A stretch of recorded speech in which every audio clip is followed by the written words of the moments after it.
پنجاب میں انتخابات کے لیے فنڈز فراہم کرنے کے لیے سپریم کورٹ کی ڈیڈ لائن ختم ہو گئی۔ حکومت نے الیکشن اخراجات کے لیے فنڈز جاری نہ کیے۔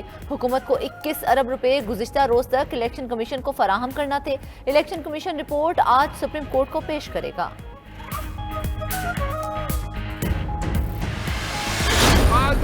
عدالتی اصلاحات بل پارلیمنٹ کے مشترکہ اجلاس میں منظور۔ Supreme court practice and procedure bill 2023 وزیر قانون اعظم نذیر تارڑ نے پیش کیا۔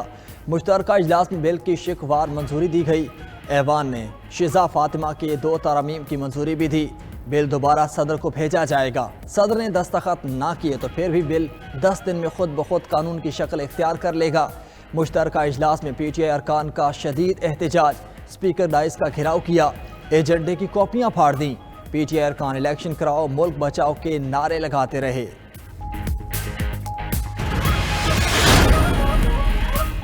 ملک بھر میں ایک ساتھ الیکشن، پارلیمنٹ اور 2 صوبائی اسمبلیوں میں قراردادیں منظور۔ پارلیمنٹ کے مشترکہ اجلاس میں مرتضی جاوید عباسی نے قرارداد پیش کی۔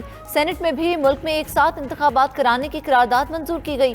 طاہر بزنجو نے قرارداد پیش کی۔ پی ٹی آئی ارکان کا احتجاج۔ مشتاق خان نے تمام اسمبلیاں توڑ کر فوری الیکشن کرانے کا مطالبہ کیا۔ سندھ اسمبلی اور بلوچستان اسمبلی نے بھی ایک ساتھ انتخابات کی قراردادیں منظور کر لیں۔ خیبر پختونخوا کی نگران کابینہ کا بھی ملک میں ایک ساتھ انتخابات کرانے کا مطالبہ۔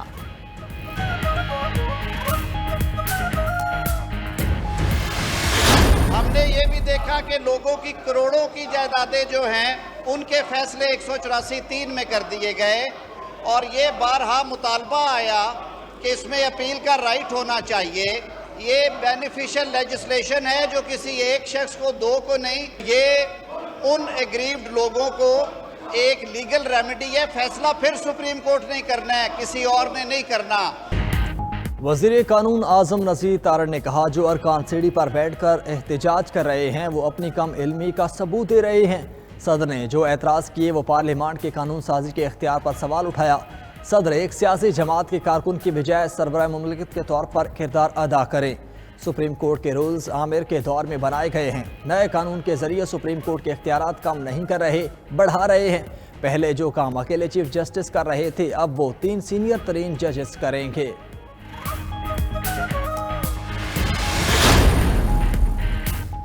فواد چودھری نے آئین کی گولڈن جوبلی کو آئین کی برسی قرار دے دیا۔ عدالتی اصلاحات بل کو مسترد بھی کر دیا۔ رہنما پی ٹی آئی نے کہا حکومت نے سپریم کورٹ کو بطور ادارہ ختم کرنے کی کوشش کی۔ پارلیمان تب طاقتور ہوتی ہے جب عوام اس کے پیچھے ہوں۔ لوٹوں کے ووٹوں سے قانون بنانا کوئی اہمیت نہیں رکھتا۔ عوام کی طاقت سپریم کورٹ کے پیچھے ہے۔ یہ بل صرف ردی کی ٹوکری میں جائے گا۔ پرویز الہی نے کہا پیپلز پارٹی آئین بنانے کا دعویٰ کرتی ہے تو اسے آئین توڑنے کی سازش میں شریک نہیں ہونا چاہیے۔ 1 سال کا سبق یہی ہے، شہباز شریف اور پاکستان اب ایک ساتھ نہیں چل سکتے۔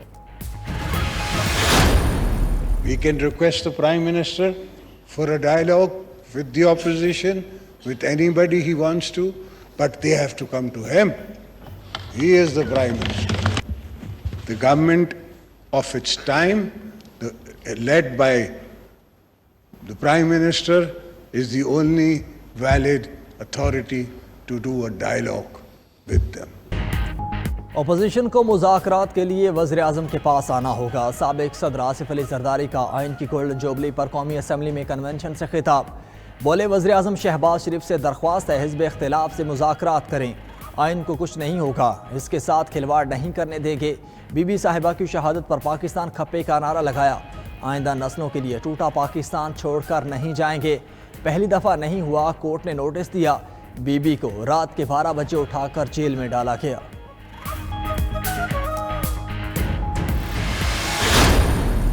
50 سال گزرنے کے باوجود 1973 کے آئین میں مختلف اوقات میں جو ترامیم کی گئیں، خاص طور پر ڈکٹیٹرشپ کے زمانے میں جناب اسپیکر، اور اس کے باوجود بھی یہ آئین آج بھی زندہ سلامت ہے۔ اقتدار سنبھالا تو حالات کی سنگینی کا اندازہ نہیں تھا۔ وزیر اعظم شہباز شریف کا آئین کی گولڈن جوبلی پر کنونشن سے خطاب۔ کہا لوگ سمجھتے تھے مخلوط حکومت 1 ماہ بھی نہیں چلے گی۔ آئین پاکستان تاریخی کارنامہ ہے۔ 1973 کے بعد مختلف اوقات میں ترامیم کی گئیں لیکن آئین آج بھی زندہ سلامت ہے۔ کنونشن میں 10 اپریل قومی یوم دستور کے طور پر منانے کی قرارداد منظور۔ آئین کی تیاری میں اہم کردار ادا کرنے والوں کو خراج تحسین پیش۔ آئین کو معطل اور مسخ کرنے والوں کی مذمت کی گئی۔ قومی نصاب میں آئین کو شامل کرنے سے متعلق قرارداد بھی منظور۔ سپریم کورٹ آئین کے ساتھ کھڑی ہے۔ جسٹس قاضی فیض عیسیٰ کا آئین کی گولڈن جوبلی پر قومی اسمبلی میں کنونشن سے خطاب۔ کہا آئین ہماری اور پاکستان کی پہچان ہے، اس کی اہمیت کو پہچاننا اور اس پر عمل کرنا ہوگا۔ پارلیمان اور بیوروکریسی کا مقصد لوگوں کی خدمات کرنا ہے۔ بہت سی سیاسی باتیں ہوئیں، ان سے اتفاق نہیں کرتے۔ غلطیوں اور کوتاہیوں سے سیکھ کر ہی آگے بڑھا جا سکتا ہے۔ قانون بنانا پارلیمنٹ کا اور اس کے مطابق فیصلے کرنا عدالت کا کام ہے۔ آئین کے 50 سال مکمل ہونے پر کنونشن کے لیے سابق وزیر اعظم اور تمام ججز کو بھی دعوت دی گئی تھی۔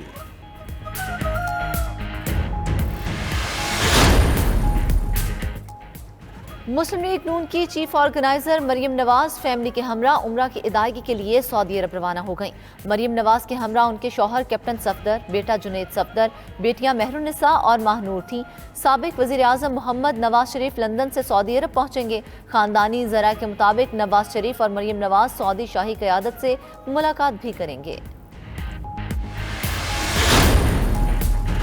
اسلام آباد پولیس نے چیئرمین تحریک انصاف عمران خان کو 9 مقدمات کی تفتیش کے لیے طلب کر لیا۔ عمران خان کو 2 مقدمات میں آج اور 7 مقدمات میں 12 اپریل کو طلب کیا گیا۔ پولیس لائن ہیڈ کوارٹر اسلام آباد میں پیش ہونے کا نوٹس جاری۔ نوٹس میں کہا گیا عمران خان پیش ہو کر موقف دیں ورنہ کارروائی کی جائے گی۔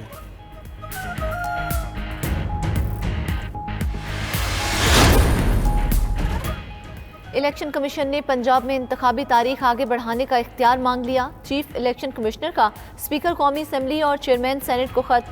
الیکشن ایکٹ کے سیکشن 57(1) اور 58 میں ترامیم تجویز۔ الیکشن کمیشن نے موقف اختیار کیا۔ عدالت کے 1 مارچ اور 4 اپریل کے فیصلوں سے تنازعات نے جنم لیا۔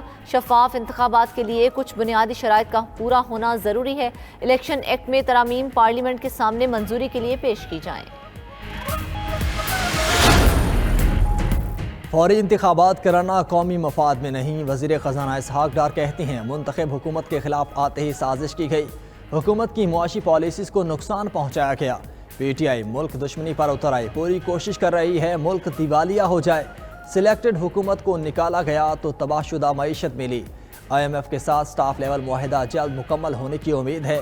وزیر خزانہ کے زیر صدارت ای سی سی اجلاس بھی ہوا۔ الیکشن کے لیے فنڈز کی فراہمی ایجنڈے میں شامل نہیں تھی۔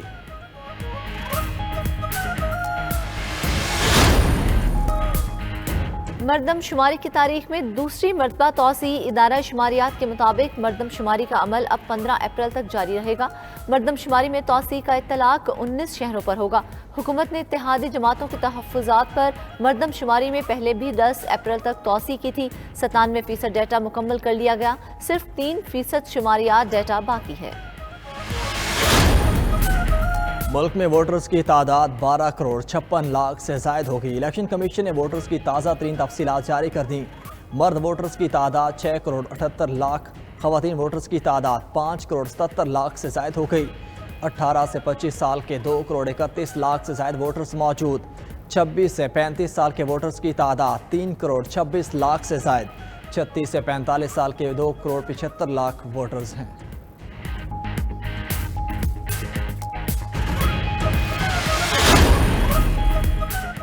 مسلم لیگ نون کے رہنما ملک احمد خان کہتے ہیں پی ٹی آئی کی حکومت کیسے بنی، 30 بندوں کی پارٹی کے 100 ایم این ایز کیسے بنے، سب جانتے ہیں۔ نیب کیسز کی حقیقت بھی سب کے سامنے ہے۔ وہ 92 نیوز کے پروگرام بریکنگ ویوز ود مالک میں گفتگو کر رہے تھے۔ مزید کہا حکومت چیف جسٹس کے خلاف ریفرنس نہیں لا رہی، کوئی ذاتی حیثیت میں ریفرنس بھیجے تو الگ بات ہے۔ 14 مئی کو انتخاب ہوگا تو متنازع ہوگا۔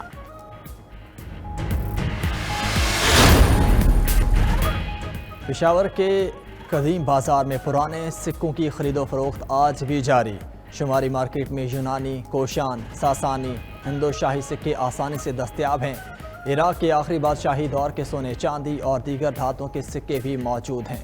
دکاندار کہتے ہیں خیبر پختونخوا کے پہاڑی علاقوں سے اب بھی پرانے سکے برآمد ہوتے ہیں۔ 92 نیوز کی رحمت رمضان سحر ٹرانسمیشن نے ماہ سیام کی بابرکت ساعتوں کو مزید پر رونق بنا دیا۔ قاری محمد قصور چشتی نے تلاوت کلام پاک کی سعادت حاصل کی۔ معروف اینکر جنید اقبال کی میزبانی میں غزوہ فتح مکہ پر تفصیلی روشنی ڈالی گئی۔ مہمانان گرامی میں پروفیسر محمد سعید خان، ڈاکٹر شبیر احمد جامی، صاحبزادہ عتیق الرحمان شامل تھے۔ قوال شیر میاں داد خان اور ہم نواؤں نے خوبصورت کلام پڑھ کر سما باندھ دیا۔